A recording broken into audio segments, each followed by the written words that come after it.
Bharat England మధ్య జరిగిన T20 ప్రపంచ కప్ సెమీఫైనల్ మ్యాచ్ కేవలం మైదానంలోని ఆటగాళ్లనే కాదు, గ్యాలరీలోని ప్రేక్షకులకు కూడా ముచ్చెమటలు పట్టించింది.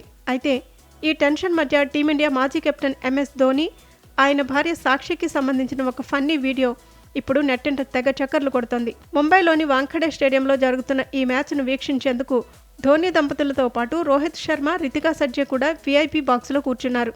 ఇంగ్లాండ్ ఇన్నింగ్స్ 18వ ఓవర్లో జస్ప్రీత్ బుమ్రా వేసిన ఒక బంతిని బ్యాటర్ శామ్ కరన్ బలంగా స్ట్రైట్ డ్రైవ్ ఇచ్చాడు. బుమ్రా తన ఫాలో త్రూలో ఆ బంతిని అద్భుతంగా ఆపాడు. అయితే దూరం నుండి చూస్తున్న సాక్షి బుమ్రా క్యాచ్ పట్టేశాడని భ్రమపడ్డారు. కీలక వికెట్ పడిందన్న ఆనందంలో సాక్షి సీట్లోంచి లేచి గట్టిగా అరుస్తూ డాన్స్ చేస్తూ సంబరాలు మొదలుపెట్టారు. కానీ అది క్యాచ్ కాదని, బంతి నేలకు తాకిందని గ్రహించిన ధోని వెంటనే తన భార్య వైపు తిరిగి ప్రశాంతంగా కూర్చో అన్నట్లుగా చేతితో సైగ చేశాడు. ధోని రియాక్షన్ చూసి పక్కనే ఉన్న రోహిత్ శర్మ, రితిక నవ్వు ఆపుకోలేకపోయారు. ఈ చిన్న వీడియో క్లిప్ ఇప్పుడు సోషల్ మీడియాను షేక్ చేస్తోంది. మైదానంలోనే కాదు, భార్య దగ్గర కూడా ధోని కెప్టెన్ కూల్ అంటూ నెటిజన్లు ఫన్నీ కామెంట్స్ చేస్తున్నారు. ఆటలోని ఒత్తిడిని ఈ చిన్న సరదా సంఘటన ఒక్కసారిగా తగ్గించేసింది.